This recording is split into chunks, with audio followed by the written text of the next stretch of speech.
Katatapos lang ng shift ni Mark, isang 28 years old na call center agent. Madalas ay madaling araw siyang umuwi mula sa trabaho dahil hindi naman kalayuan ang inuupahan niyang bahay mula sa kanyang opisina. Karaniwan na sa kanya ang maglakad pa uwi. Sa kabila ng oras ng kanyang pag-uwi, hindi siya nakakaramdam ng pangamba. Tahimik at payapa ang baryong tinitirhan niya, kaya't walang dahilan para siya ay mag-alala. Dagdag pa rito, nasanay na siya sa ganitong sistema. Ang pinakamalaking problema lang naman niya palagi ay ang kinatatakutan sa baryo nila na si Mang Dante. Isang lasinggerong siga na walang alam gawin kung hindi ang maghamon ng away at mambulahaw tuwing gabi. Madalas itong nakakasalubong ni Mark na pasuray-suray sa kalsada. Laking pasasalamat ng binata na hindi naman siya sinasaktan o tinatakot ng lalaki. Madalas pa nga ay pinupuri siya ng lalaking siga. Natutuwa ito dahil sa kanyang kasipagan at pagiging matyaga sa kanyang trabaho. Si Mark ay isang simpleng lalaki lang. Pinalaki ng kanyang lola kasama ang kanyang kapatid. Ulila na kasi sila dahil parehong namatay ang kanilang mga magulang sa isang aksidente. Pinili niyang magtrabaho sa syudad at isinama niya roon ang kanyang lola at bunsong kapatid nang naging maayos at permanente na ang kanyang trabaho. Siya ang bumubuhay sa kanila, lalo na't matanda na rin naman ang kanyang lola Celia at yun ang hinahangaan sa kanya ng siga. Hoy! Hoy, Mark! Ay ka nga dito. May pag-uusapan tayo. Bilisan mo maglakad. Napahinto si Mark sa kanyang paglalakad sa tulay ng baryo San Mariano. Mula sa madilim na lansangan ay lumitaw sa kanyang unahan ang isang taong kilalang-kilala niya. Yun ay si Mang Dante. Pasuray-suray ito sa paglalakad palapit sa kanyang kinaroroonan. May hawak pa itong isang bote ng alak. Ah, Mang Dante, kayo ho pala. Madaling araw na po ah. Bakit nandito pa po kayo sa labas? Ay, sus! Para naman ngayon mo lang ako nakita sa lansangan ng ganitong oras. Ano ho bang sa atin, Mang Dante? May sasabihin ako sa iyong importante. Pakinggan mo ako. Po? Iho, napakasipag mo talaga, ano? Kaya hanga ako sa iyo eh.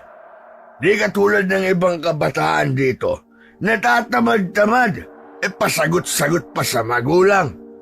Katulad ng mga anak ko, lumaking mga walang pangarap sa buhay. Tulad ko, walang pangarap. Kayo talaga, Mang Dante, oo. Alam mo, sayang ka, Mark eh. Mabuti pa, maghanap ka ng bagong trabaho. Bakit naman po? Hindi na ligtas ang lansangan ngayon, lalo na kapag ganitong oras. Alam mo bang may aswang na gumagala sa kabilang baryo? Oo, sa kabilang baryo lang. May nabiktima na nga daw eh. Talaga ho? Pero totoo naman po kaya ang kwento na yon? Di ba, hindi naman totoo ang mga aswang at gawa-gawa lang yun ng mga mahihilig gumawa ng kwento? Nako, hindi ka maniniwala. Totoo ang aswang. Nakakita na ako. Lasing ka lang ho, Mang Dante. Hindi. Makinig kang mabuti. Kaninang umaga, galing ako doon. Nakita mismo ng mga mata ko. Yung bangkay ng tao, wak-wak ang tiyan, at wala ng mga laman loob. Baka naman ho, may malaking atraso siya sa iba, kaya ganun ang pagpatay sa kanya. Hindi kaya ng tao yon.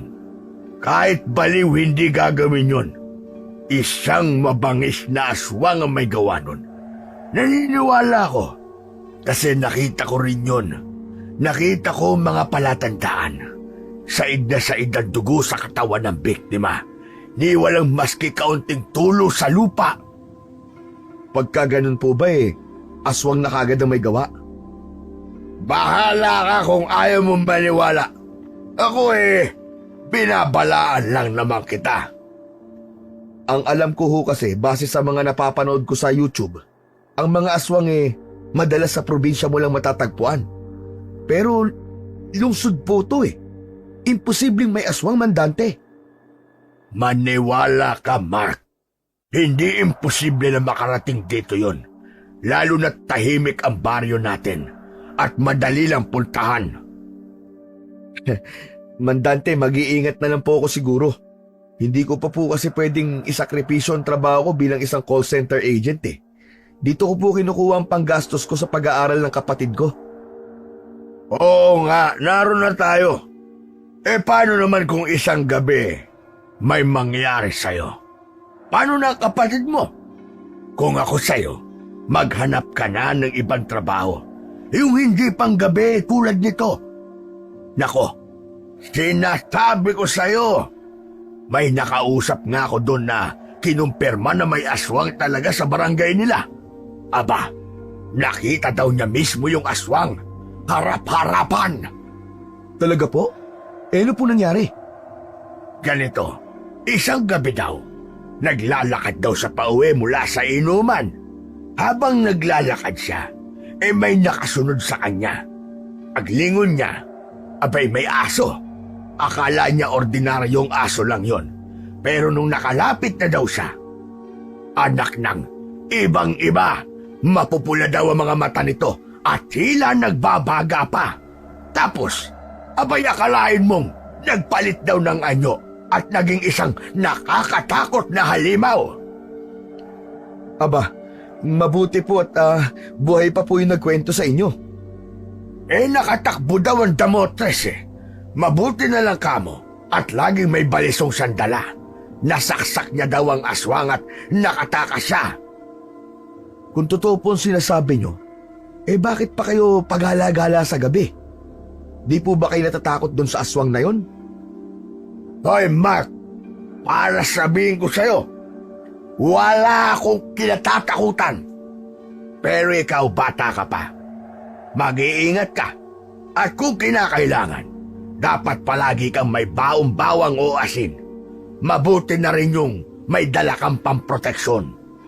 O sige na, umuwi ka na iho. Mag-iingat ka palagi. Sige ho, maraming salamat po sa paalala. Pero hindi po talaga ako naniniwala sa mga ganyan Mabuti pa po umuwi na rin po kayo, baka mapano po kayo dito. Hindi po ba nag-aalala ang pamilya niyo sa inyo? Sus, huwag mo silang alalahanin. Mas sanay na ako dito sa kalsada. Ikaw, huwag mong babaliwalay ng babala ko sa'yo. Tandaan mo yan, Mark. Sinasabi ko sa'yo. Opo. Pero sigurado po ba kayong magpapaiwan kayo dito?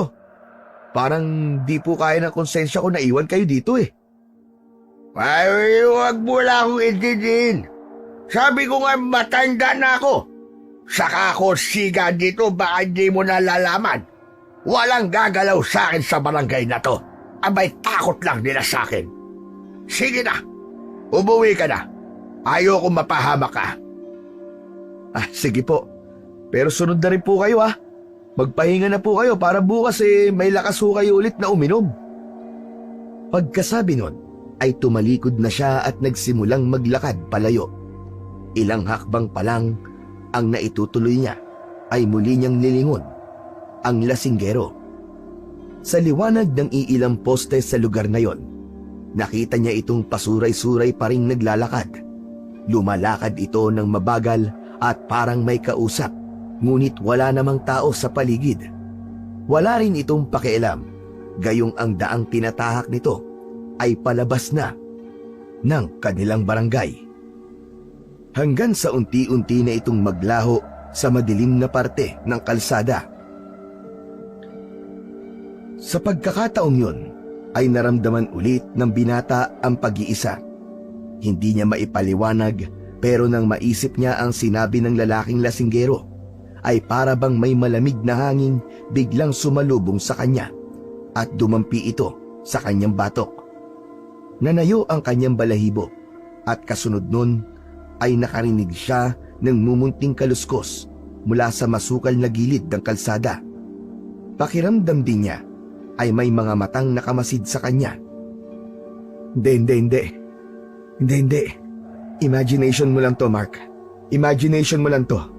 Nadala ka lang sa kwento ni Mang Dante. Binilisan niya ang kanyang mga hakbang, ngunit ang tunog ng kanyang mga yabag ay tila sinasabayan ng mahihinang yabag na hindi sa kanya.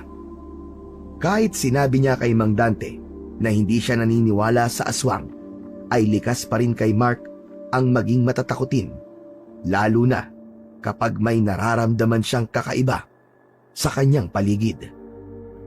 Wala to. Hindi.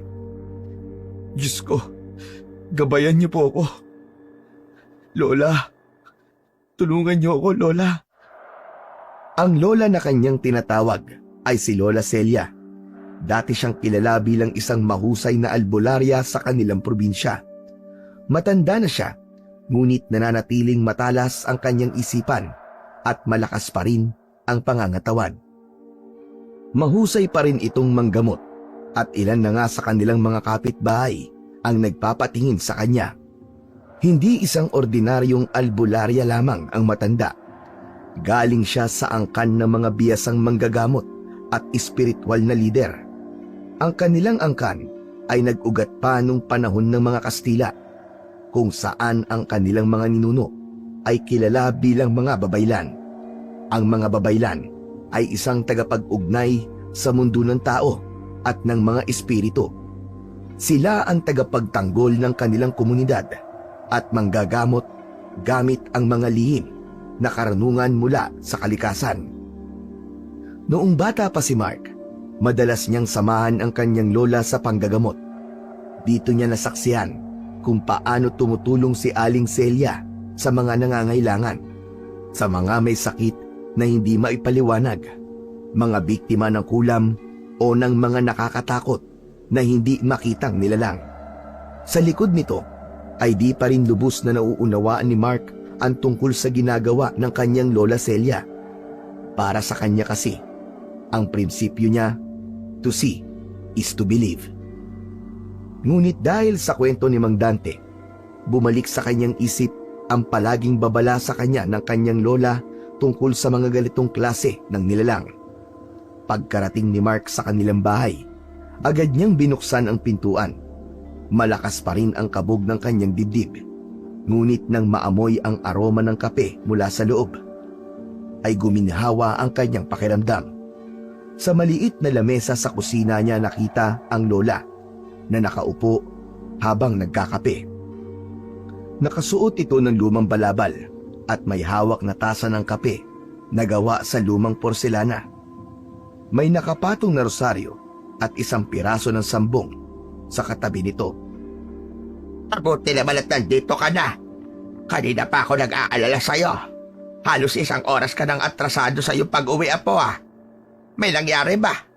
Parang pansit ko namumutla ka. Wala naman po, Lola. Nag-overtime lang po kami. Tapos nang pauwi na po ako, nakasalubong ko po si Mang Dante sa may tulay. Nag-usap po kami saglit. Nako, at inistorbo ka na naman pala ng lasingerong yon. May ginawa ba sa'yo? Wala naman po, Lola. Nagkwentuhan lang po kami. Alam niyo po, sinabi niya po sa akin na may nakita daw pong aswang sa kabilang baryo. May biktima nga rin daw po. Sabi pa niya, posible daw po na magawi dito yung aswang na yon at pinag-iingat niya po ako. At naniwala ka naman ba sa kanya? Parang totoo po kasi. Sabi niya, nakitang wakwak daw po ang tiyan ng biktima at wala nang lamang loob. Said na rin daw po ang dugo. Pero Lola, tanong lang, may aswang po ba talaga? Totoo po ba mga ganun? May tao po ba o nilalang ba talagang gumagawa ng ganung karumal-dumal na krimen? Oo naman, apo.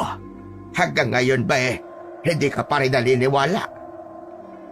Lola, Mahirap po kasi talagang paniwalaan kung hindi ko pa nakikita eh. Hindi lahat ng bagay ay kailangan makita para maniwala, Apo. Ang mga kwento tungkol sa mga nilalang ng dilim ay hindi lang gawa-gawa. Totoo sila, Iho. Maniwala ka sa akin. Kapag nakakita ka ng hayop na hindi mo kilala at tila sinusundan ka nito, huwag kang magpakita ng takot. Ito'y maaaring hindi hayop, kundi isang nilalang na nagbabalat kayo lamang para ikaw ay biktimahin. Pero Lola, Apo, ang dugo natin ay mula sa dugo ng mga babaylan. Ang mga ninuno natin, silang mga unang nagbabantay sa kalikasan at nilalang nito. Alam nila kung paano kumilala ng aswang. Maraming beses na ako nakakita ng mga biktima nila. Ang mga sugat na hindi kayang ipaliwanag ng siyensya. Mga may sakit na halos kinuha ng kaluluwa. At minsan, ako mismo ang humaharap sa mga nilalang na yon. kayo po mismo? Nakakita at nakalaban na po kayo ng aswang? Hindi ko lang naikikwento pa sa'yo, pero oo, Apo. Tama ka. Nung medyo bata-bata pa ako, ay may nakasagupa akong aswang doon sa dating baryo natin sa probinsya. Talaga po? At bakit parang hindi ka naniniwala? Hindi naman po sa hindi ako naniniwala, Lola. Siguro kailangan lang talaga na makakita ako, maski isa para maniwala po ko. Kontrahin mo yung sinabi mong bata ka. Baka di mo kayanin kapag ikaw mismong nakakita. Makapangyarihan pa naman ang salita, Iho. Baka ka isang araw makakita ka. Abay, teka, may ibibigay ako sa'yo. Nandito lamang yun sa aking bulsa. O, heto, Apo. Isuot mo ito. Huwag mong aalisin ito sa katawan mo, lalo na kapag naglalakad ka sa dilim. Ano po ito, Lola? Isang uri ng espesyal na anting-anting. Iilan lamang ang may ganito, Apo. Kaya ingatan mo yan. Galing pa to sa mga ninuno nating babaylan. Ano pong tawag dito, saka ano naman po ang maitutulong nito sa akin? Ang tawag dyan ay agimat ng sentinela. Isa itong bihirang uri ng agimat na hindi lamang proteksyon ng maibibigay. Kapag sinuot mo yan at nasa panganib ka, maaari nitong tawagin ng sentinela ng Gabon. Sentinela ng Gabon? Sino po yun, Lola? Ano po yun? Ang sentinela ng Gabon ay ang nakatakdang maging tagapagtanggol ng ating angkan. Isa siyang espesyal na nilalang at inialay ng ating mga ninuno ang kanilang katapatan. Kaya tayo nagkaroon ng tagapagtanggol laban sa masasama. Ngayong ibinibigay ko na ito sa iyo, pakiusap lamang, Apo. Ingatan mo to at huwag mong gagamitin sa masama. Ang sentinela ng Gabon ay isang espiritu na tagapagbantay o tagapagtanggol. Isa siyang makapangyarihang nilalang na itinalaga upang proteksyonan ang angkan ni na Aling Celia at sa mga susunod pang henerasyon laban sa mga masasamang nilalang tulad ng aswang, barang, mangkukulam, maligno at iba pa. Ang nilalang na ito ay maaaring isang engkanto o elemento. May kaugnayan din ito sa espiritu ng kalikasan na naging kakampi ng mga sinaunang babaylan. Ang mga engkanto na ito ay nagboluntaryong maging bantay at tagapagtanggol bilang kapalit ng kanilang alyansa. Meron ding tinatawag na bantay espiritual. Isa itong espiritual na mandirigma o tagapangalaga na may natatanging kakayahan upang labanan ang kasamaan. Maaaring ito ay nilikha o isinumpa ng mga ninuno ng pamilya upang magsilbi bilang protektor. Isa pang uri ng sentinela ay ang misteryosong nilalang. Maaari itong magpanggap na tao o isang hayop at nagpapakita lamang sa tao kapag sa oras ng pangangailangan. Madalas, hindi siya nakikita ng karaniwang tao maliban sa tagapagdala ng agimat. Nagpapakita rin siya sa kalaban kung kinakailangan upang magampanan ang kanyang tungkulin. Pero iho, may isa pa pala akong paalala sa'yo. Kapag pala nagagamit ang kapangyarihan ng sentinela, maaari kang manghina o mapagod kagad. Hindi lang sa pisikal na lakas, kundi maging sa espiritual. Seryoso po ba talaga to, Lola? Ako na po ang gagawin yung tagapangalaga ng agimat na to. Hindi ho ba masyado akong bata para tanggapin po ang ganitong kabigat na responsibilidad? Ikaw na nga, iho. At huwag mong tatanggihan, iho. Dahil nararamdaman ko na kailangan mong kapangyarihan nito sa mga susunod pang araw. Ayoko mapahamak ka, apo.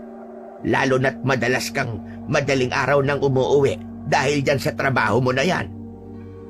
Kung ganun po, Lola, salamat po dito. Hayaan po nyo. Iingatan ko po ito. Pangako po. Pagkatapos ng kanilang seryosong pag-uusap tungkol sa agimat, tumayo si Aling Celia at inaya si Mark papunta sa kusina. Halika na, apo. Kumain ka na bago ka matulog. Inihanda ko na ang paborito mong sinangag at itlog. Alam kong gutom na gutom ka na mula sa trabaho. Ngumiti si Mark sa kanyang lola. Ramdam nito ang pagmamahal sa kanya at malasakit. Ang ganitong tagpo ay pangkaraniwan na lamang sa kanilang bahay tuwing uuwi siya ng madaling araw. Sanay na si Aling Celia sa ganitong tagpo ng araw, kaya't palagi itong gumigising ng umaga para ipagluto ang kanyang apo ng agahan at siguruhin na makakakain ito bago matulog. Lola, pasensya na po kayo at lagi kayong gumigising na maaga para lang sa akin, ha? Hindi ko po alam kung paano ko po kayo mapapasalamatan. Aba, apo. Huwag mo nang alalahanin yon. Masaya ko na may naitutulong pa ako sa'yo. Isa pa, hindi ko kayang hindi magluto. Alam kong pagod ka at mahirap ang trabaho mo. O heto, sige na. Kumain ka na. Matapos kumain, ay dumiretso na si Mark sa kanyang kama. Sa pagpikit ng kanyang mga mata, ay muling bumalik sa kanyang isip ang tungkol sa mga sinabi ng kanyang lola. Pabigat para sa kanya na dalhin ang agimat, lalo pat hindi naman siya naniniwala sa mga nilalang na pinag-uusapan nila. Ngunit dahil sa kanyang respeto kay Aling Celia, ay tinanggap niya ito at itinago sa ilalim ng kanyang damit, malapit sa puso, tulad ng bili nito. Nakatulugan na ng binata ang pag-iisip, ngunit sa kalagitnaan ng kanyang pamamahinga, nagsimula siyang managinip. Naglalakad siya sa gitna ng isang masukal na gubat. Ang paligid ay tahimik at malamig ang simoy ng hangin. Sa di kalayuan ay nakarinig siya ng mabibigat na mga yabag at tunog ng mga naaapakang dahon at mga sanga. Sino yan? May tao ba dyan? Tumigil siya sa kanyang paglalakad at sinundan ng kanyang tenga ang tunog na kanyang naririnig. Ngunit bigla na lamang mula sa dilim, lumitaw ang isang nilalang. Isang aswang na may mahabang buhok, matutulis na ngipin, at mga kuko na tila kasintalas ng punyal. Ang mga mata nito ay galit na galit, at ang itsura nito ay kasuklam-suklam. Nakatitig ito sa kanya. Takot na takot si Mark, ngunit hindi siya makaalis sa kanyang kinatatayuan. Sumisigaw ang aswang. Galit na galit ang boses nito. Aw! Ikaw ang susunod na biktima ko! Palapit ng palapit sa kanya ang nilalang. Sinubukan ni Mark na tumakbo, pero hindi naman siya nakaalis sa kanyang pwesto. Ang aswang ay palapit ng palapit na sa kanya. Nagkaroon siya ng ideya. Hinaltak niya ang kanyang kwintas at inilabas yun at itinaas niya sa hangin. Lumayo ka sa akin! Ngunit sa halip na umatras ang aswang, lalo pang naging mabagsik ang halimaw. Tumalon ito at takmang kakagatin siya sa leeg. Nang sandaling yon, naramdaman ni Mark ang matinding init mula sa agimat na tila pumaloob sa kanyang katawan. Ngunit bago pa man magtagumpay ang aswang, bigla na siyang nagising. Ha! Diyos ko! Panaginip lang pala. Humawak siya sa kanyang dibdib.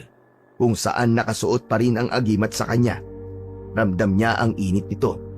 Napatingin siya sa bintana ng kanyang kwarto. Madilim pa ang paligid, ngunit tila may presensyang nakamasid sa kanya mula sa labas. Panaginip lang ba talaga yun? O isang babala? Habang nakahiga si Mark, ay pilit niyang pinapakalma ang kanyang sarili. Paulit-ulit na bumabalik sa kanyang isipan ang nakakatakot na anyo ng aswang. At sa bawat pagsubok niyang makabalik sa pagtulog, ay muli lang nadudugtungan ang bangungot na yon. Kaya naman, ilang oras ang nakaraan ay ipinasya na lang niyang bumangon at lumapit sa may bintana. Mataas na rin ang sikat ng araw na tumatama sa kanyang balat. Humawak siya sa kanyang suot na agimat. Tulad sa panaginip, ramdam niya ang init nito. Hanggang sa may nakita siyang isang tao na bigla na lang tumakbo. Nang mapansin niyang lumitaw ito mula sa likod ng isang puno sa tapat nila. Hindi niya nakilala ang taong yon. Nabalot kagad ng kaba ang kanyang dibdib. Anak ng... Ano yun? Sino yun? Napaatras siya mula sa bintana habang pilit na inaalala ang itsura ng taong tumakbo. Huminga siya ng malalim. Sinubukang pakalmahin ang sarili. Ngunit habang mas iniisip niya ang kanyang nakita, mas lalong tumitindi ang kaba sa kanyang dibdib. Napatitig siya sa agimat na suot niya. Hindi kaya may kinalaman to sa panaginip ko? Maya-maya pa, narinig niya ang pagtawag ng kanyang lola mula sa kusina. Apo! Halina rito, kumain ka na ng tanghalian! Halika na rito! Tinanggal niya ang tingin sa labas at naglakad papunta sa kusina. Nakita niya ang kanyang lola na naghahanda na ng kanilang pananghalian. O siya, iho. Aba, teka. Bakit parang matablay ka? Hindi ka ba masyadong nakatulog? Opo, lola, hindi po ako masyadong nakatulog. Nagigising po kasi ako maya-maya eh. Apo, baka naman magkasakit ka sa ganyan. Di ba masama ang magpuyat? Tapos di ka pa nakakatulog na maayos. Baka mamaya ay bumigay ang katawan mo at mauwi sa pagkakasakit. Hindi kaya mas mainam kung maghanap ka na lang ng ibang trabaho? Yung normal. Maski maliit ang sahod basta hindi ka lang napepwersa na magpuyat at umuwi na mag-isa tuwing gabi. Lola talaga oh. Ngayon pa ba'y halos mag-iilang taon na po ako nagtatrabaho doon. Wala na po kayong dapat na alalahanin sa akin. Kung magkakasakit talaga ako, hindi sana noon pa. Malakas ako, no? Hindi po ako tatabla ng mga ganyan-ganyan. Ay nako, apo. Nakuha mo pang magyabang. Akala mo lang hindi ka tatablan. Pero hindi ka si Superman. Tandaan mo yan. Relax lang po. Malusog po ang apo nyo. Lagi po ako nagba-vitamins at tamang kain. Kaya huwag kayo mag-worry, okay? Hindi lang ang katawan mong iniisip ko, apo.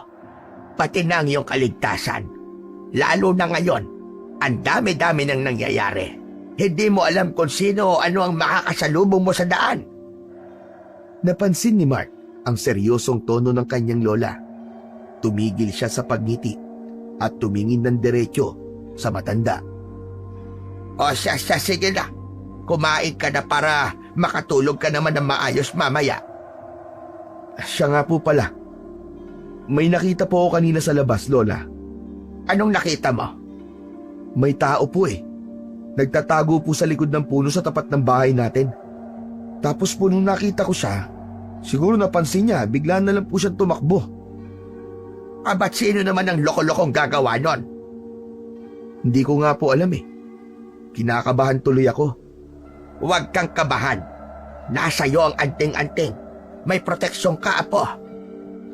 Pagkatapos kumain, ay muling bumalik ang binata sa kanyang kwarto at sandaling nagmuni-muni. Muli siyang nakatulog. Pagdating ng 5:00 ng hapon, ay naghanda na siya sa kanyang muling pagpasok. Aalis na po ako, lola. Baka malate po ako sa trabaho. O sige, apo. Pag-iingat ka, ha? At huwag mong kalimutang isuot lagi ang anting-anting na ibinigay ko sa'yo. Opo, lola. Matapos ang araw na yon, ay hindi akalain ni Mark na magsisimula na ang mga kababalaghang mararanasan niya. Muli, sa kanyang pag-uwi, ay dadaan na naman siya sa tulay. Ngunit sa pagkakataong yon, ay parang may mali. May kakaiba. Bago pa siya tumapak, ay napansin na niya ang isang asong kulay puti na tila nakaabang sa kanya sa gitna ng tulay. Nang makita siya ng aso, ay agad itong tumayo at tumingin sa kanya. Tumigil siya sa kanyang paglalakad at tumitig din sa aso. Isang malamig na hangin ang agad na dumaan at biglang nagtayuan ang balahibo niya. Hindi, Mark, hindi. Aso lang yan. Ano ka ba naman, Mark? Aso nga lang yan. Dahan-dahan siyang humakbang at papalakas ng papalakas ang kanyang kaba. Hindi, Mark, hindi. Wala kang dapat na ikatakot. Wala kang dapat na ikatakot, Mark. Diretso lang. Bulong niya sa sarili at pilit na pinapalakas ang kanyang loob. Pero bago pa siya nakalapit, biglang tumahol ang aso. Napahinto si Mark at parang napako siya sa kanyang kinatatayuan. Tumahimik ang aso. Pakiramdam ni Mark ay parang may ibig sabihin sa kanya ang aso. Sa tuwing susubukan kasi niyang humakbang, ay bigla na lang itong tatahol at aangil hanggang sa bigla siyang nakarinig ng ungol na parang nanggagaling sa hukay. Hindi niya maipaliwanag kung bakit, pero may kakaibang lakas na tila umaakit sa kanya papalapit. Habang nakatingin siya sa aso, bigla itong umatras, ngunit hindi inalis ang mga mata sa kanya. Napakabilis na mga sumunod na nangyari. Ang puting aso ay bigla na lang tumakbo patungo sa ilalim ng tulay. Tinanaw ito ni Mark, pero hindi niya na nakita. Bagkus ay narinig niya na mas malinaw ang mga tunog na naririnig niya. Boses yun ng isang umiiyak na babae at humihingi ng tulong. Hindi nakapagdesisyon ang binata kung susundan ba niya ang aso o aalis na lang. Ngunit isang bagay ang sigurado, may kakaiba sa tulay ng gabing yon. Sa huli ay nagdesisyon ang binata na umuwi na lang pagkatapos na tumahimik ang paligid. Pagdating ni Mark sa bahay nila, hindi mawala sa isip niya ang nangyari sa tulay. Hindi niya maipaliwanag kung bakit, pero parang may pumipilit sa kanya na bumalik doon. Hanggang sa paghiga niya sa kama, naririnig pa rin niya sa kanyang isip ang boses ng babaeng humihingi ng tulong. Nakaramdam siya ng bigat sa kanyang dibdib na para bang may hindi siya natupad na tungkulin. Hanggang sa nagising siya dahil sa mga maingay na tao sa labas ng kanilang inuupahang bahay. Nagkakagulo ang mga yon at nagtatakbuhan. Bumangon si Mark at sinilip ang mga tao sa bintana.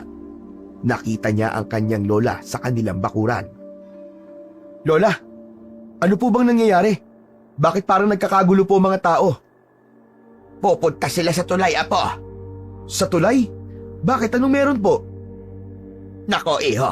May natagpuan daw bangkay ng isang babae sa ilalim ng tulay. Biglang natulala si Mark sa sinabi ng kanyang lola. Bumilis ang tibok ng kanyang puso habang bumabalik sa isipan niya ang mga nangyari kaninang madaling araw. Ang puting aso at ang boses ng babaeng humihingi ng tulong. Kilala po ba kung sino yung babae? Hindi pa, apo. Pero sabi nila, mukhang dayo daw. Halika, sumama ka at tignan natin. Bagamat nag-aalangan, sumama si Mark sa kanyang lola patungo sa tulay. Nang makarating sila doon, napakaraming tao ang nakapaligid sa lugar. Nang makalapit sila, nakita ni Mark ang bangkay ng isang babae na nakahiga sa isang stretcher. Balot ng puting kumot, ngunit ang isang bahagi ng muka hanggang sa balikat nito ay nakalantad. Maputla at may bakas ng tila kagat sa kanyang leeg. Nanlamig si Mark sa kanyang nakita. Pakiramdam kasi niya ay may naging pananagutan siya sa nangyari sa babae. Narinig niya mula sa mga nag-uusap na tao na pinaghihinalaan nilang isang mabangis na hayop ang pumatay sa babae dahil umano naging kalunos-lunos ang sinapit ng biktima. Ayon sa mga ito, Ang bangkay ay nakadilat ng malaki, tila nakakita ng isang bagay na nakakatakot bago mamatay. Ang leeg nito ay may marka ng kagat na parang mula sa isang hayop na may mahahabang pangil. Ang mga kamay niya ay tila nakaunat, parang pilit na nanlaban bago nawalan ng lakas. Ang mga kuko sa kaliwang kamay ay bahagyang may pula, indikasyon na maaaring humawak siya sa lupa para kumapit sa kanyang buhay. Wakwak din ang kanyang dibdib pababa sa kanyang tiyan. Wala na itong lamang loob. Ang sabi pa ng iba ay wala raw silang nakitang bakas ng dugo sa biktima. Malinis ang hiwa, parang sinipsip ang dugo o nilinis muna bago iwan sa ilalim ng tulay. Kung gano'n ang itsura ng biktima, nasisiguro kong aswang ang pumatay sa kanya. Lola, hinaan niyo po ang boses niyo at baka may makarinig po sa inyo. Aba, bakit mo ako pinipigilan? Ano bang masama sa sinabi ko? Magdudulot po ng mas grabing gulo yan, Lola. Hayaan niyo na lang po ang iba na magbigay ng kanilang mga opinyon. Huwag na po tayong makisali dyan. Apo, alam mo bang mas makakatulong kung may magsasabi ng totoo? Hindi natin dapat binabaliwala ang ganitong bagay. Lola, hindi naman po sa binabaliwala natin. Pero isipin niyo po, paano po kung makarating sa ibang tao na kayo pa ang nagkalat ng bali-balita tungkol sa aswang na yan? Baka magalit pa ang pamilya ng biktima o mga tao dito. Kung aswang nga ang may gawa, dapat malaman ng lahat para makapaghanda sila. Hindi ito biro, Apo. Ang mga ganitong nilalang ay mapanganib at hindi sila tumitigil hanggat hindi sila napupuksa. Naiintindihan ko po kayo, Lola. Pero hindi po rin tayo makakatulong kung tayo mismo magpapakalat ng takot.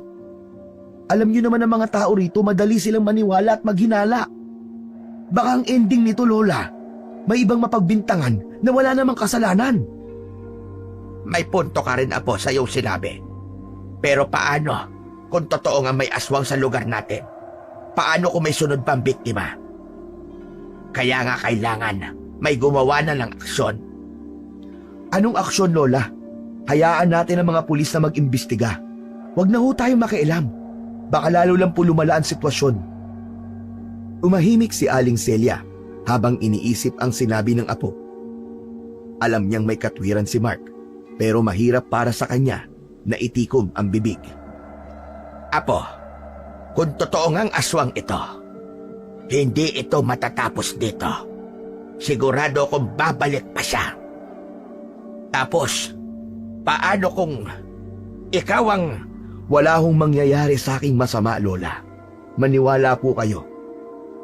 Habang nag-uusap sila, ay napansin ni Mark ang puting aso sa gilid ng kalsada. Tahimik na nakamasid sa mga tao sa paligid. Nang magtagpo ang kanilang mga mata, ay bigla itong tumahol. Lola! Lola! Yung aso!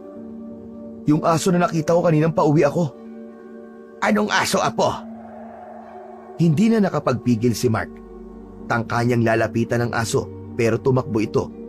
Sinundan siya ng binata. Saan ka pupunta, Apo? Narinig niya ang pagtawag sa kanya ng matanda pero hindi siya huminto. Habang tumatakbo ang binata, pakiramdam niya ay mas lumalayo pa ang aso. Pumasok ito sa isang bakanting lupa malapit sa tulay. Isa itong inabandonang tambakan ng mga basura. May malaking puno doon ng akasya at doon tumigil ang aso. Dahan-dahan itong umupo habang nakatingin sa kanya. Ano ba talagang gusto mo? Ako ba? Sino ka? Ngunit wala namang naging reaksyon ng aso hanggang sa may narinig siyang mga kaluskos mula sa likod. Napalingon si Mark at nakita ang kanyang lola na sumunod. Mark, ano ba ginagawa mo dito, Apo? Private property ang lugar na ito. Delikado rito. Baka makasuhan tayo ng trespassing. Bakit po kayo sumunod, Lola? Ano pong ginagawa niyo dito? At bakit ako ang tatanungin mo? Dabuho kaya sinundan lang kita dito. Eh bakit nga po kasi kayo sumunod? Anong gusto mo? Hayaan na lang kita mag-isa dito, ganun ba? Trespassing ka, Apo. Halika na't baka mamaya ay mapahamak pa tayo sa ginagawa mong ito. Sino ba kasi ang hinahabol mo? At bakit bigla ka nalang tumakbo dito? Sinundan ko lang po yung puting aso eh. Puting aso? Abay, nasan? Nang lingunin ni Mark ang aso sa kinauupuan nito, ay wala na to doon. Inilibot niya ang kanyang paningin sa paligid, pero ni anino ng aso ay hindi na niya nakita. Naglakad siya papalapit sa lugar kung saan huling nakaupo ang aso, ngunit wala siyang nakitang bakas nito. Tila naglaho na lamang ito nang walang iniwang senyales. Saan napunta yung aso na yon? Hay nako, pabihira ka, bata ka. Mas kinikilibutan ako sa iyo kaysa doon sa patay sa tulay eh. Halika lang at makapagluto na lamang sa bahay. Baka mamaya umuwi na yung kapatid mo galing sa eskwelahan. Halika na. Sandali lang po, Lola. Tignan mo, may mga nakalagay po dito sa hukay. Bakit? Ano ba nakita mo dyan? Hindi ko po alam kung ano to eh. Sinipat na mabuti ni Mark ang mababaw na butas na yon. Lumapit na din ang matanda at nang parehas na nilang nakikita yon, ay nagpalitan sila kagad ng tingin. Sa tabi ng punong akasya, natuklasan ni na Mark at Lola Celia ang isang mababaw na hukay. Sa loob nito, nakakalat ang mga piraso ng tela. Ang ilan ay bahagyang nasunog, habang ang iba ay buo pa, ngunit may mga kakaibang pulang marka. Sa gitna ng mga ito ay may mga baryang tila sinauna. Bawat isa'y may ukit na hindi pamilyar kay Mark. Ito ay parang alay o gamit sa isang ritual. Ang paligid ng hukay ay may mga bakas ng nasunog na kahoy at natirang sunog na pulang tela. Diyos ko, ang palatagdaang ito. Bakit, Lola? Ano po ba yan? Ibig sabihin nito ay may isang nilalang na naglalagay ng tanda sa lugar na ito. Para bang isang palatandaan na teritoryo na niya ang ating barangay. Anong nilalang naman po yun, Lola? Sa amoy pa lang ng hangin, batid kong isang aswang ang may gawa nito. Ano pong ibig niyong sabihin? Nais ng aswang na to na gawing teritoryo ang lugar na to? Hindi lang basta teritoryo, iyo. Maaari dito na rin siya mamugad at mambibiktima. Ano pong gagawin natin, Lola? Kailangan nating wasakin ang tanda na ito. Pero hindi ito simple. May mga bagay na dapat gawin para siguraduhin na hindi tayo gagantihan ng masamang nilalang na may gawa nito. Sinasabi ko na nga ba, at posibleng aswang ang pumatay sa babaeng yon. Gagawin na po ba natin ngayon o tatawag tayo ng albularyo? Sira ulo ka ba? Albularya ako. Tatawag ka palang iba. Abay, damuho kang bata ka. Kumuha ka na nga lang ng mga tuyong damo sa paligid at magsusunog tayo. Kailangan kong basagin ang ritual na ginawa dito para di na makabalik ang aswang. Kaagad na namulot ng mga tuyong dahon ang binata at nang makaipon ng sapat na dami, ay mabilis niyang iniabot ito sa kanyang lola. Inipon ito sa hukay. Nagsimulang magdasal ang matanda. Nang matapos ay kinuha nito ang posporo sa kanyang bulsa at sinindihan ang mga tuyong dahon. Pero hindi na ituloy yun dahil biglang sumulpot ang lasinggerong si Mang Dante. Hoy! Hoy kayo! Ano ginagawa nyo rito, ha? Nakita ko kayo. Parang may dinadasalan kayo dyan. Ano yan, ha? Nangungulam kayo, no? Mang Dante, hindi po kami nangungulam. Ano yung ginagawa nyo dyan? Nakita ko, nagdadasal ang lola mo. Abay, tumitirik pa ang mata. Umalis ka na nga rito at huwag mo kami pakialaman, lasinggero ka. Hindi ito pangungulam. Sinusubukan kong basagin ang sumpa ng aswang sa lugar na ito. Ano ka mo? Sumpa ng aswang? Ano sumpa sinasabi mo, tanda? Nanunumpa ba ang aswang? Pabirang matanda ito. Abat, pilosopo ka, damuho ka. Hoy, matandang ugod-ugod. Tigilan mo yan. Magdadala ng malas yung ginagawa nyo. Walang iya. Akala ko pa naman iba ka, Mark.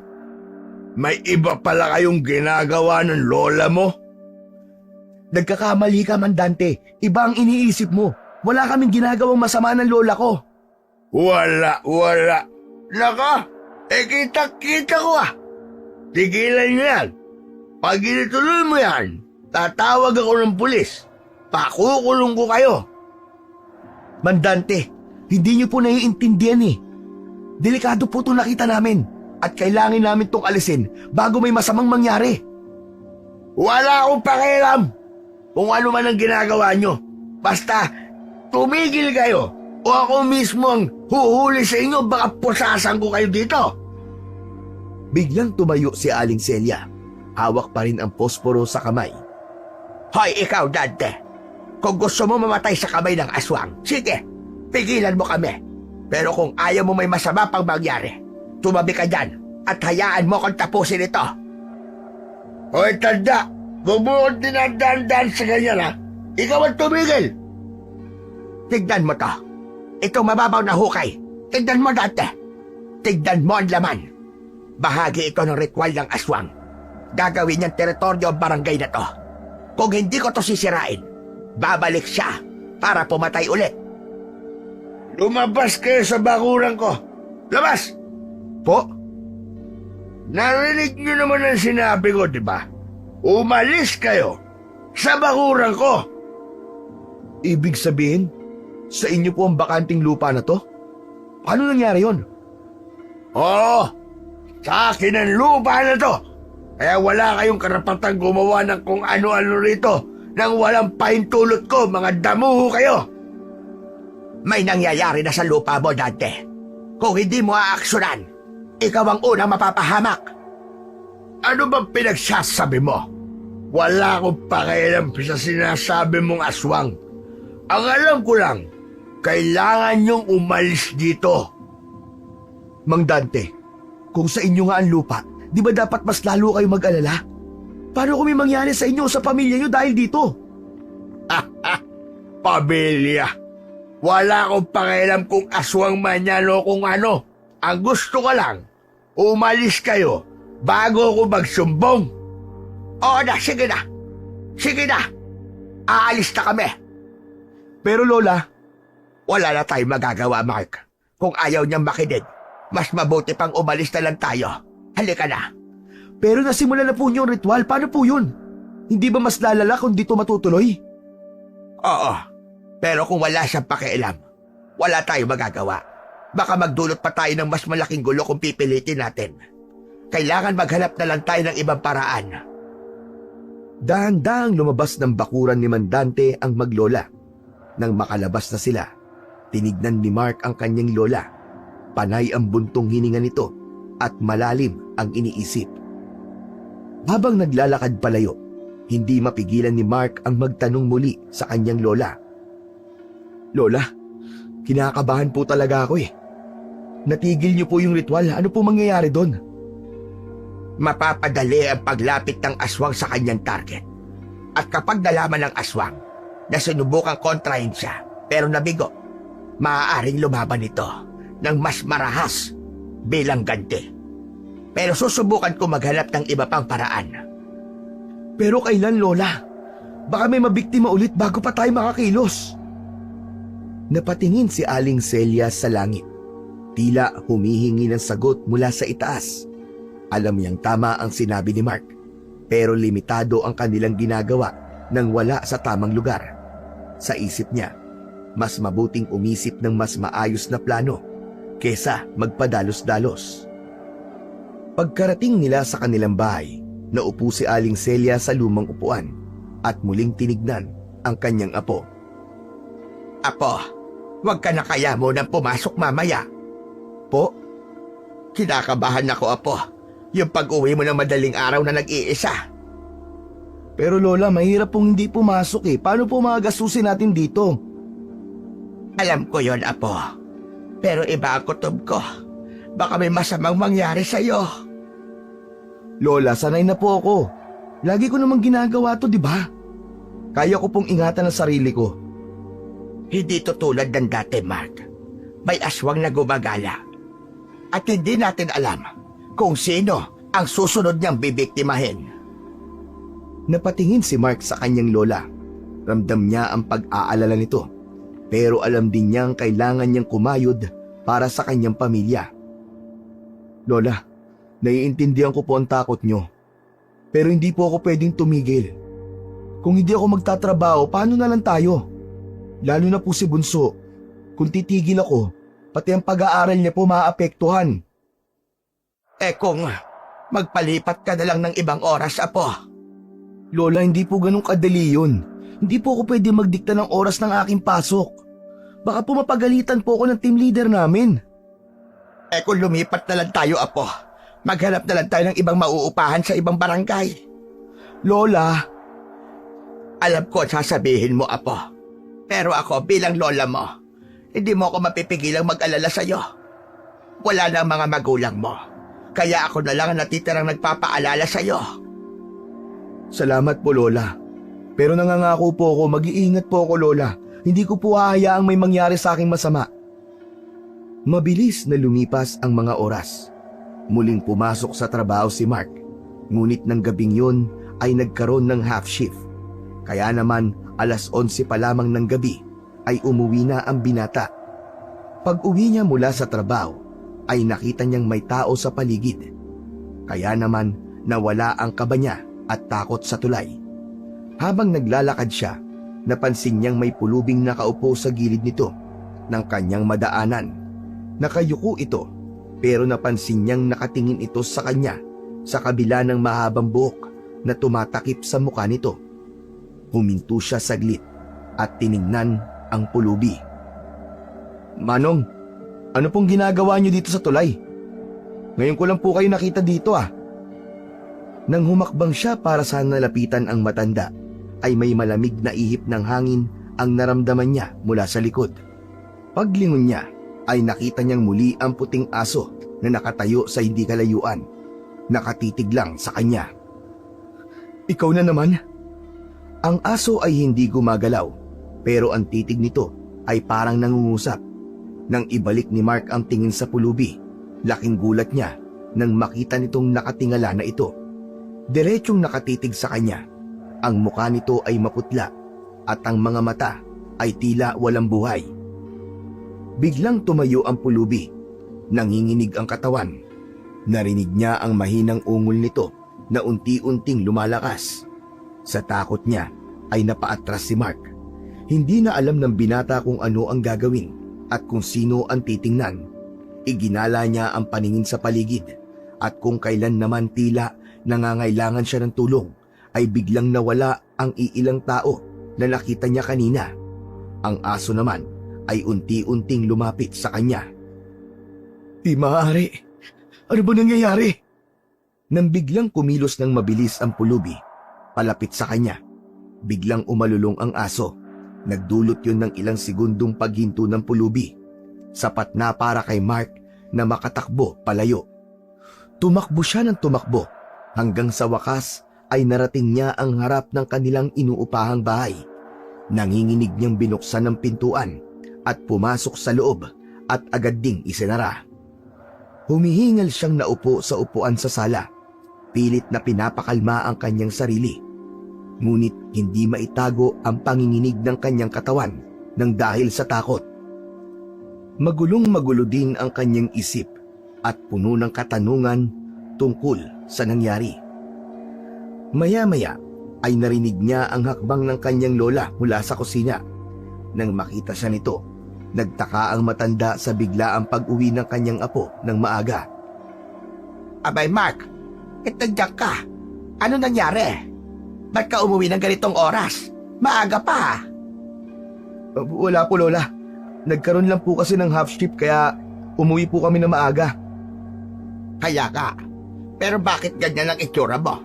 Namumutla ka. Ayos ka lang ba? Ayos lang po ako, Lola. Ano nangyari? Magsabi ka ka sa akin. Wala nga po, Lola. Siguro napagod lang po ako sa trabaho. Pilit na itinago ni Mark ang kanyang takot dahil ayaw niyang mag-alala ang kanyang lola. Pero si Aling Celia ay hindi naniniwala sa sagot ng binata. Sa tono pa lang kasi ng pananalita niya at sa ikinikilos niya ay alam na ng matanda na may hindi tamang nangyayari. Mark, kung may problema ka iho, mag-usap tayo. Hindi mo kayang itago yan sa akin. Alam ko kapag nagsisinungaling ka. Wala po talaga, Lola. Pagod lang po talaga ako. Sige na po. Papasok na po ako sa kwarto ko para makapagpahinga po ako ng maaga. Tinitigan ng matalim ni Aling Celia ang kanyang apo dahil hindi ito kumbinsido sa sagot ng binata. Ngunit sa kabila nito ay hindi niya na pinilit pang magsalita si Mark. Sinabi nitong hahayaan niya na itong makapagpahinga. Tumayo na si Mark at nagmamadaling pumasok sa kanyang kwarto. Pagkapasok niya sa kwarto, agad niyang isinara ang pinto at tinanggal ang sapatos. Nanginginig pa rin ang kanyang mga kamay. Hinawakan niya ang kanyang noo. Nag-iisip kung ano ang ibig sabihin ng lahat ng nakita niya sa kalsada. Ang pulubi at ang puting aso at ang matinding takot na kanyang nadadama. Lahat ng yun ay patuloy na umiikot sa kanyang isipan. Habang nag-iisip, bigla siyang nakarinig ng malalakas na tahol mula sa labas ng bahay. Tumayo siya at dahan-dahang lumapit sa bintana. Unti-unti niyang binuksan ito. Sa labas ay nakita niya ang parehong puting aso sa tulay. Naroon ito sa kanilang bakuran at paikot-ikot habang tumatahol. Mabilis na isinara ni Mark ang bintana at bumalik na siya sa kanyang kama. Yakap niya ang kanyang sarili habang nakatalungko. Ilang beses niyang sinusulyapan ang bintana dahil sa pag-aalalang baka yung aso ay ang aswang na tinutukoy ng kanyang lola.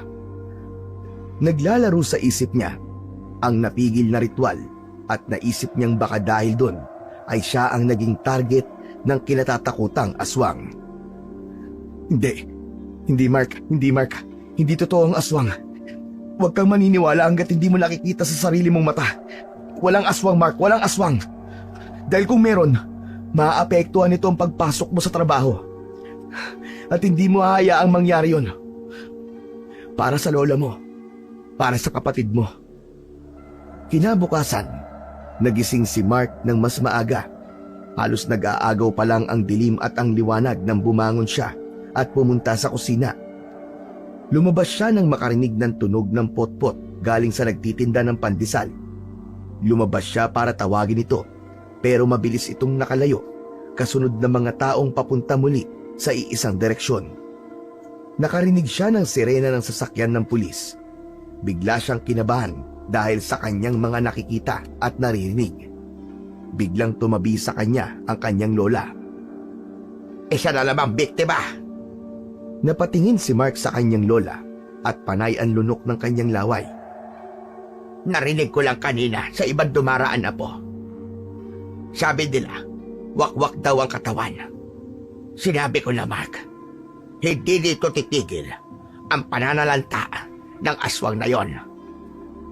Kailan po kaya ito matatapos, Lola? Hindi ko rin alam, Mark. Wala na akong maisip na iba pang paraan. Yun lang pala talaga ang pagkakataon natin. Yung mapawalang bisa natin ng ritual ng aswang. Pero hindi nga lang ituloy dahil sa Dante na yon. Teka, hindi kaya siya ang aswang? Kaya ayaw niyang ipagalaw yung hukay na yon ay dahil siya ang gumawa nun? Imposible naman po si Mandante yun, Lola. Ilang beses ko na po siya nakakasalubong nun sa kalsada o maski sa tulay. Pero hindi naman niya ako inaano. Mabait nga po sa akin si Mandante. Talagang ayaw lang niya siguro na may nakakapasok sa lote niya. Kaya siya nagalit ng araw na yun. Pero kasi apo, bukod sa'yo, siya lang naman ang madalas na gumagala sa labas tuwing gabi. Akala ko po ba kaya niyong kumilatis ng aswang? Bakit mukhang di po kayo sigurado sa sinasabi niya tungkol kay Mandante? May nakikita ba kayong palatandaan sa kanya na siya nga isang aswang? Wala pa naman, iho. Abay, teka lang. Ba't parang ipinagtatanggol mo yata ang lasinggerong lalaking yon? Bakit abogado na ba ngayon ang bago mong trabaho? Lola talaga Hindi naman po siya pinagtatanggol ko siya. Siyempre pinag-iisipan ko rin naman po mga nangyayari sa paligid ko. Sorry, Lola. Aalis muna ako. Makikiusyoso lang po ako sa nangyari, baka sakali na may maabutan pa ako. Nang masilip ni Mark ang nangyari, halos manghina siya sa kanyang nakita. Ang katawan ng biktima ay nakahandusay pa, hindi sa ilalim ng tulay, kundi dun mismo kung saan niya nakita ang puting aso. Biglang umikot ang kanyang sikmura at pumagilid siya. Hindi niya na napigilang masuka. Nang may masmasan ng konti, ay muling pinasadahan ng binata ang biktima. Isa itong teenager na lalaki. Kita niya ang mga sugat sa katawan nito na parang niluray. Ang mga mata nito ay nakadilat pa at parang takot na takot. Nais niyang magtanong, ngunit parang natutuyo ang lalamunan niya sa kaba. Biglang may kumalabit sa kanya mula sa likod. Napalingon siya at nakita niya si Mang Dante. Nakatayo ito sa hindi kalayuan. Nakakunot ang noo. Mark, anong ginagawa mo rito, ha? Mang Dante, ano pong nangyari? Sino po siya? Taga dito yan. Kawawa naman ang bata. Napatingin si Mark muli sa bangkay. Ang imahe ng puting aso ay biglang bumalik sa kanyang isipan. Kapag po ba nagagawi kayo dito sa tulay, Mang Dante, kapag nalalasing po kayo? May napapansin po ba kayo ditong asong gala? Ano ka mo, aso? Anong aso sinasabi mo? Puting aso po. Abay, maraming aso dito na pagala-gala, Mark. Bakit? May kinalaman ba yun sa nangyayari? Nagtatanong lang po ako. Kasi may nakikita po ako ditong aso na palagi niya akong sinusundan sa tuwing dumadaan po ako dito sa tulay. Naisip ko pong hindi po kaya... Ano? Hindi kaya aswang yung asong yun?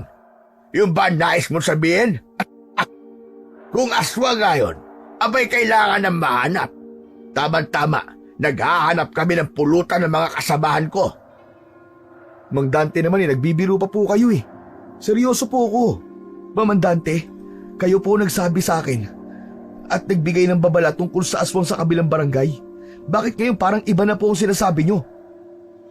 Totoo naman ang aswang eh. Malas lang talaga tong mga nabibiktima na to.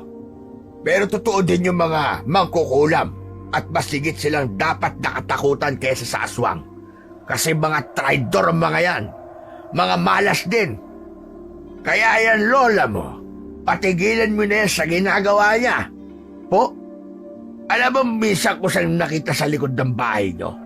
Nagriritual sa ilalim ng bilog na buwan. Abay, hating gabi. Sa palagay mo, normal ba yun? Mang Dante, hindi po masamang tao ang lola ko. Huwag niyo po siyang huhusgan base lang sa nakita niyong ginagawa niya sa hating gabi. Normal lang po yung kay lola, lalo na po kapag pinagdadalisay niya ang mga anting-anting niya. Sos, madiwala. Yung nakita ko na ginagawa niyo sa bakuran ko, alam ko at sigurado kung masama yun. Hoy, Mark, sayang, ang ganda pa naman ang tingin ko sa'yo. Pero may lahi pala kayong tagapaghatid ng kabalasan. Mabuti pa ay lumayas na kayo dito. Hindi namin kayo kailangan. Ano? At bakit naman kami aalis? Wala naman kami ginagawa masama dito ah. Wala raw. Anong tawag mo doon sa ginagawa ng lola mo dyan sa lote ko? Ha? Para yun sa kabutihan ng lahat na tinanggihan mo at pilit tayo pinapatigil. Tapos ngayon nagtatanong ka kung bakit may patay ulit dito? At ano ha? Ako gusto mo sisihin? Huwag mo kasing dinadamay ang lola ko dito. Wala siyang kinalaman sa mga nangyayari. Matagal na siyang tumutulong at nagpapagaling sa mga may sakit. Kung may iniisip kang masama, walang basihan yan. Bakit parang alam mo na walang kinalaman ng lola mo sa lahat na to? May alam ka ba na hindi sinasabi sa akin? Ha? Magsalita ka, Mark. Kung hindi may papaliwanag to sa akin, magsusumbong talaga ako sa barangay. Tignan lang natin kung hanggang kailan kayo mananatili na nakatira dito. Halos manginig si Mark sa galit at kaba. Ayaw niyang patulan si Mang Dante, pero hindi niya maiwasan ang magduda sa motibo ng lalaki. Mabilis niyang tinalikuran si Mang Dante at naglakad palayo. Mas mabilis kesa sa karaniwan. Ayaw niyang patagalin ang usapan, lalo na't tila walang patutunguhan to. Pag-uwi ni Mark, sinalubong siya ng kanyang lola na halatang nag-aalala. Apo, ano na naman ang nangyari? Bakit parang Biyernes Santo yata yung pagbubuka mo? Lola, si Mang Dante kasi, sinisisi niya kayo sa mga nangyayari dito. Sinasabi niya na meron daw po kayong kinalaman sa patayan nangyayari dito. Apo, marami talagang hindi nakakaintindi sa ginagawa natin.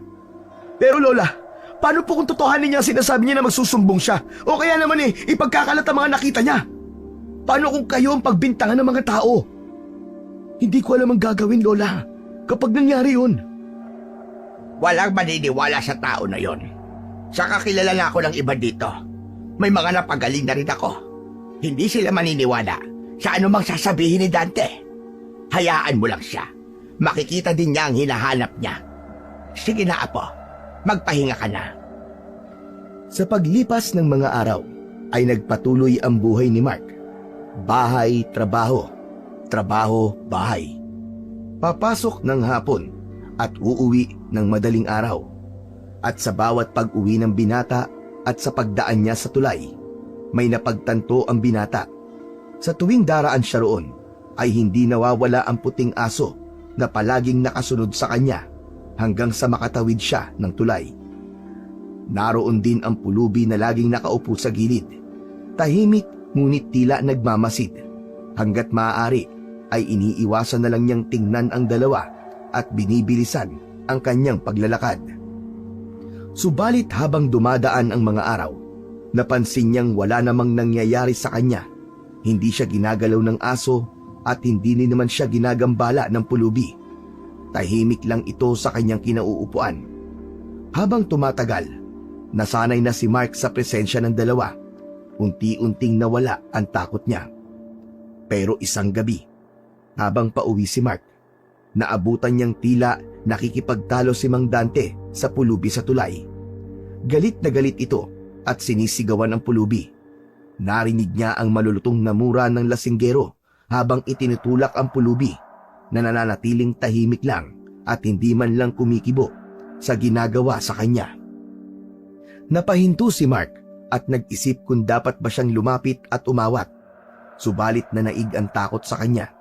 Ayaw niyang madamay sa gulo, lalo na't kilala niya si Mang Dante na mainitin ang ulo. Pinili niyang magkubli sa likod ng poste ng tulay, nagmamasid mula sa hindi kalayuan. Habang nakatago si Mark sa likod ng poste, patuloy niyang naririnig ang mga sigaw. Ang mga pagmura nito ay mas lumakas.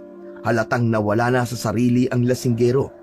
Ngunit ang pulubi ay nananatiling kalmado at tahimik, ni hindi gumagamit ng kahit na anumang salita o kilos. Labis ang naging takot ni Mark sa inaakto ni Mang Dante. Latuloy na alala ng binata ang sinabi ng kanyang lola.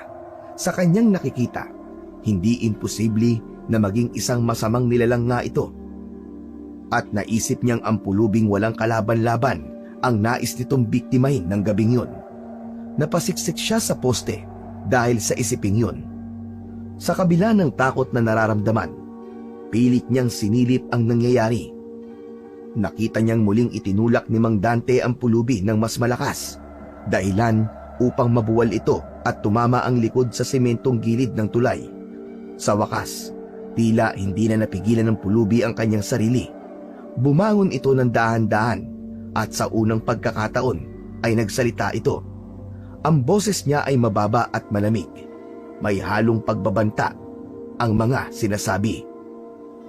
Alam mo ba kung sino ang pinapagka mo? Bakit?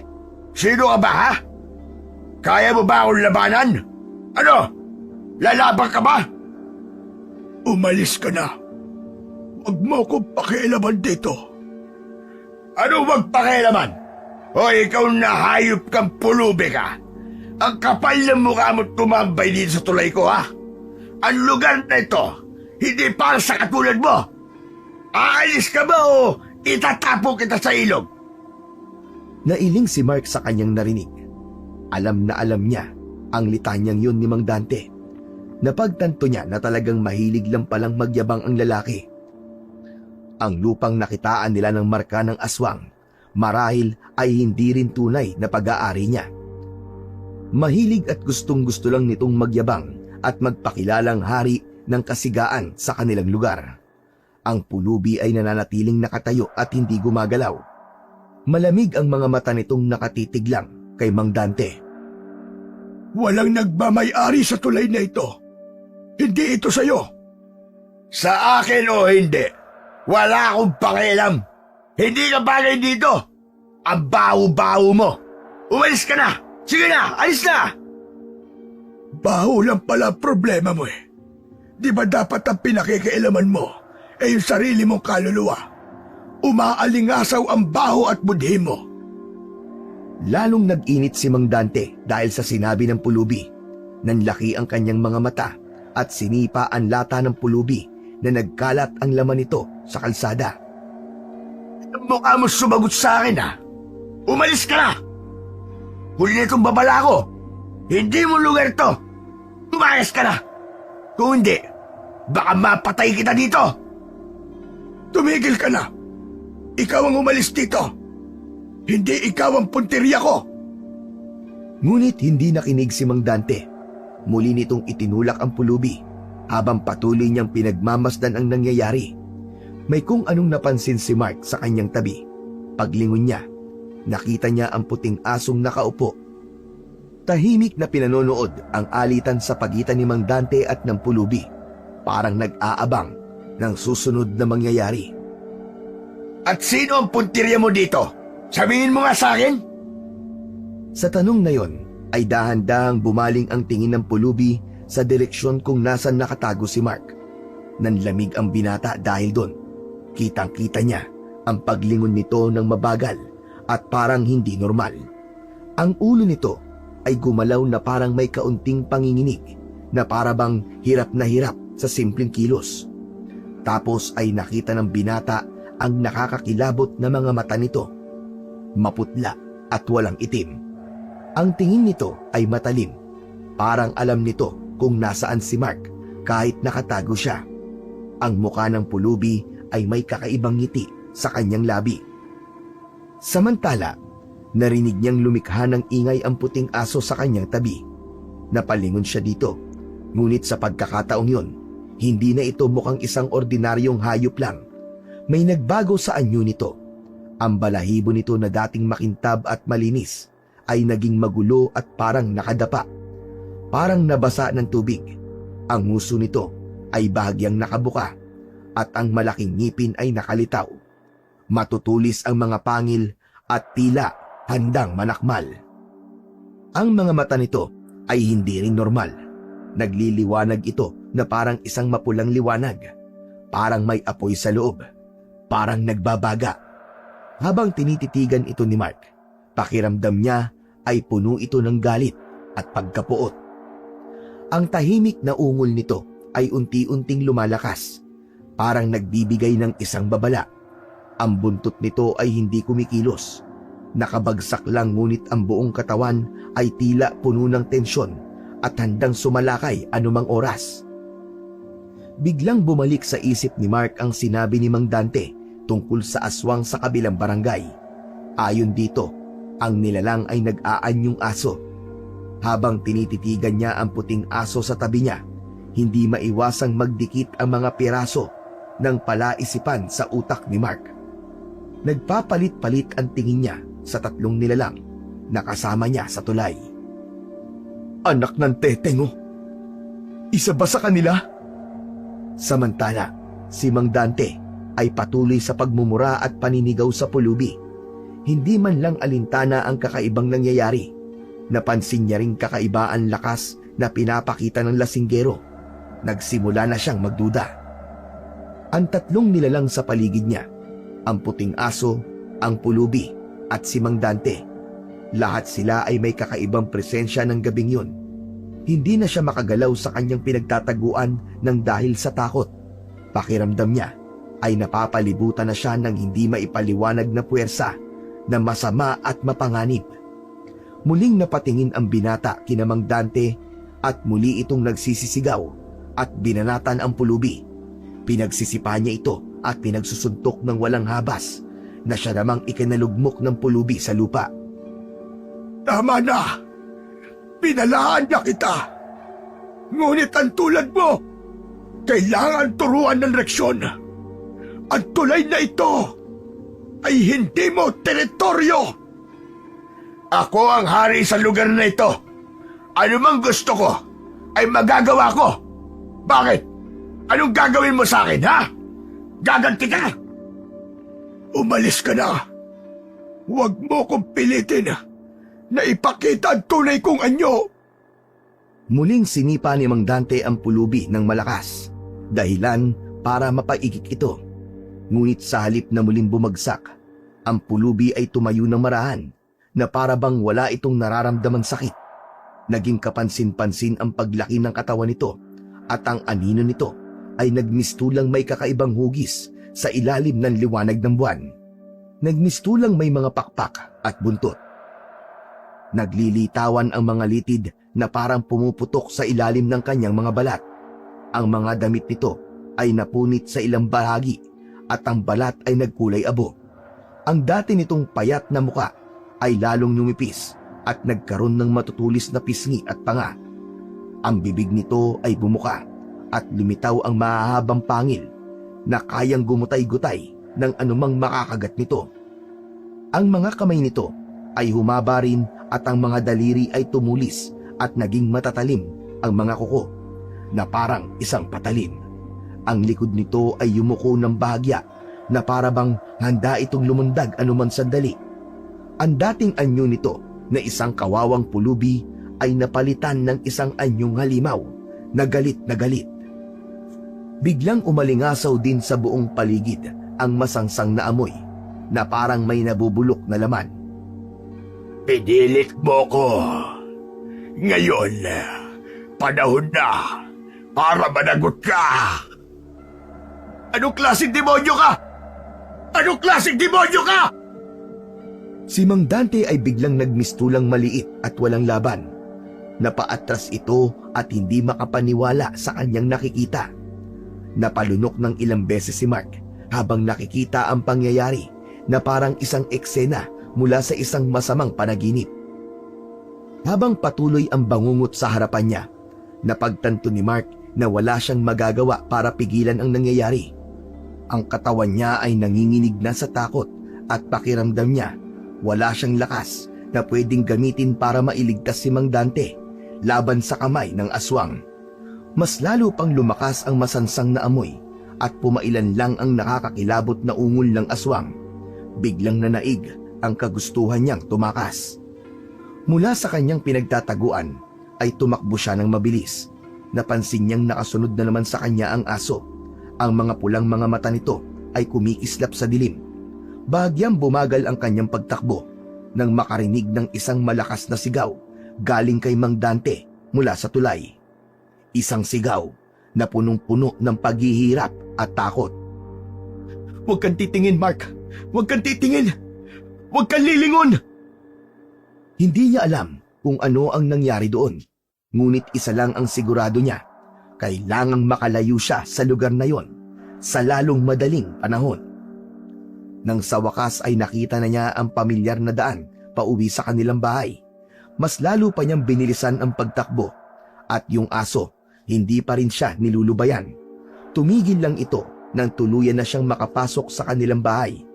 Dumiretso siya sa kanyang silid at hindi man lang pinansin ang kanyang lola na naabutan niyang naghahanda ng kanyang almusal. Ilang beses siyang kinatok nito sa kanyang kwarto pero hindi niya ito sinasagot at hindi siya lumabas para kumain. Nahirapan siyang matulog hanggang sa tuluyan ng sumikat ang araw. Sa umagang yon, hindi na napigilan pa ni Mark na mapaiyak at mapahagulgol nang marinig niya ang ingay ng mga nagkakagulong tao sa labas. Alam niya kung saan papunta ang mga yon. Walang iba kundi kung saan pinatay si Mang Dante, sa tulay. Apo, buksan mo ang pinto, Apo! Alam ko gising ka na. Narinig kitang umiiyak. Ano nangyari?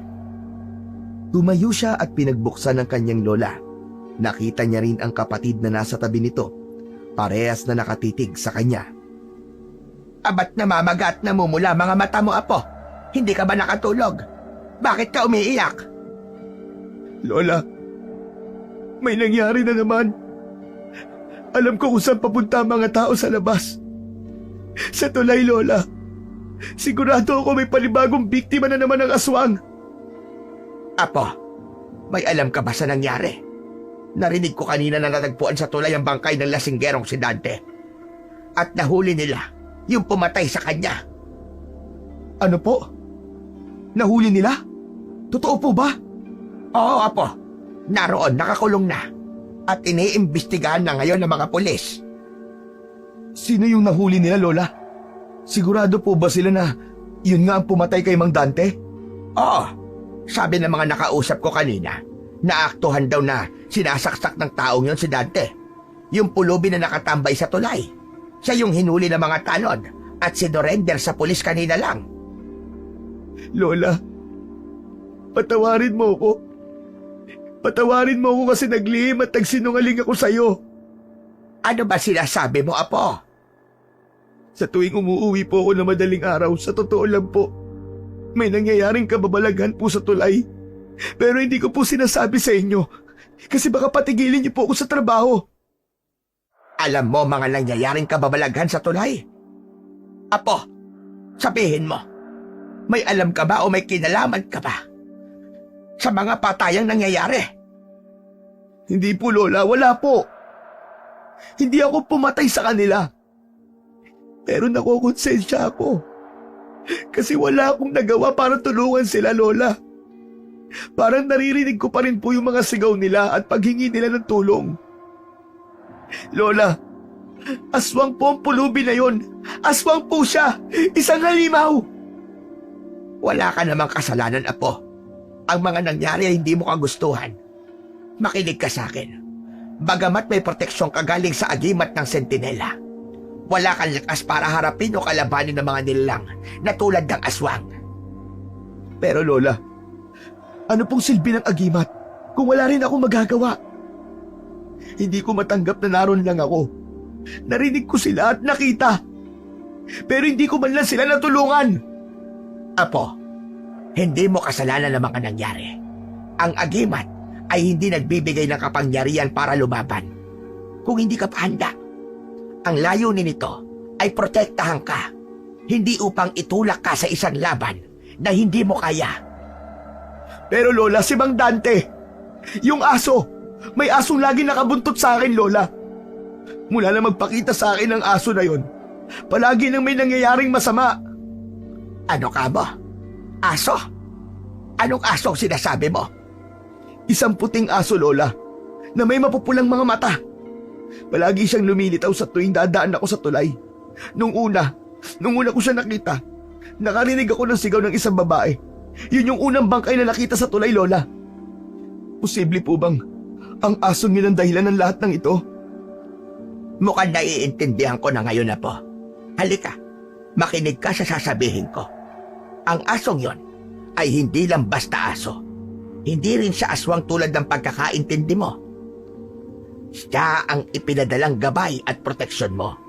Ang espiritong ipinadala ng ating mga ninuno upang proteksyonan ang susunod na tagapagmana ng galing at lakas ng ating lahi at sa tagapagbana ng tungkulin ng ating angkan. Ano pong ibig niyo sabihin, Lola? Ano pong tungkulin? Katulad ng ginagawa ko, ang tumulong sa kapwa sa pamamagitan ng panggagamot, hindi lang ng pisikal na karamdaman, kundi pati ng espiritual at emosyonal. Yung aswang iyo, ikaw talaga ang puntirya nun. Ano po? Ako ang puntirya niya? Bakit ako? Siya lang ang tanging makakasagot niyan. Kung talagang gusto mong malaman, puntahan mo siya sa istasyon ng pulis. Kung ganun pupunta po ako doon. Marami akong tanong na gusto kong masagot niya. Pagdating niya sa istasyon, nakita niya ang pulubi na nakakulong sa isang maliit na selda. Tahimik ito, nakaupo sa sulok at tila walang pakialam sa paligid. Nagpaalam siya sa pulis kung maaari niyang makausap ang sospek. Pumayag naman ng pulis. Nilapitan ni Mark ang selda. Dahan-dahang itinaas ng pulubi ang kanyang ulo. Mapupula ang mga mata nito at isang nakakalokong ngiti ang gumuhit sa kanyang labi. Ikaw nga ang pumatay kay Mang Dante. Oh, ako nga ang pumatay sa kanya. Pero siya ang may kasalanan at hindi ako. Pinilit niya akong gawin yon. Hindi naman talaga siya ang tunay kong pakay. Simula pa lang na mapadpad ako sa lugar niyo. Ikaw na ang target ko. Pero may dahilan kung bakit hindi kita magalaw-galaw. Ano? Anong dahilan? May isang lalaking... Hindi. Isang higante yon na palaging nasa tabi mo. Laging nakabantay sa'yo. Hindi kita malapitan dahil ang presensya niya ay sumusunog sa akin, lalo na kapag napapalapit ako sa'yo. Higante? Pero aso lang yun at saka... Siya ang iyong tagabantay. Alam ko na nung una pa lang kitang nakita. Di ka ordinaryong tao lang. Kailangan kitang patayin bago ka pa maging banta sa mga katulad ko. Pero yung bantay mo, hindi ko siya kayang tapatan. Ayon sa paningin ng aswang, ang sentinela ay isang nakakatakot na nilalang, isang higanting lalaki na nagtataglay ng kakaibang lakas. Marami itong peklat sa katawan, mga sugat at marka ng digmaan na nagpapatunay na dati itong isang mandirigma. Sa leeg ng sentinela ay may nakasabit na maraming agimat na may iba't ibang hugis at laki, mga yari sa ginto, pilak at buto. Bawat agimat ay kumakatawan sa iba't ibang proteksyon at kapangyarihan. Ang mga mata ng sentinela ay may nakakasilaw na puti. Sa kanyang kaliwang kamay ay may hawak itong baston na nagliliwanag, isang armas na gawa sa sinaunang kahoy at may nakakabit na kristal sa dulo nito. Labis yung kinatatakutan ng aswang na pulubi. Dahil alam niya na anumang oras na madikit siya dito, tiyak niyang masusunog siya sa kapangyarihang nagmumula dito.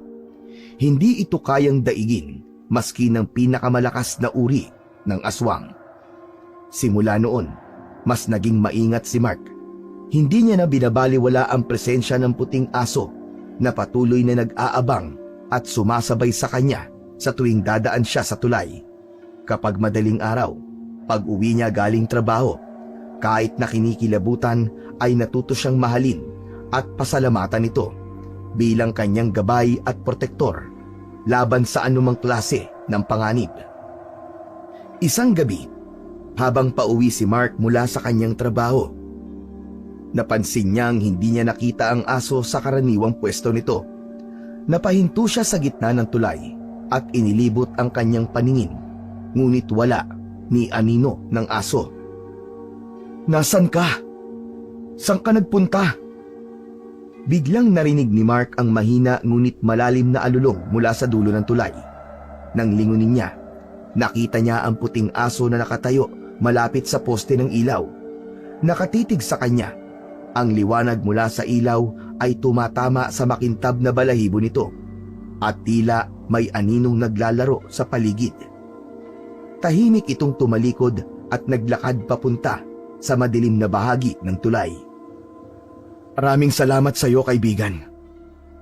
Hanggang sa muli nating pagkikita. Paalam."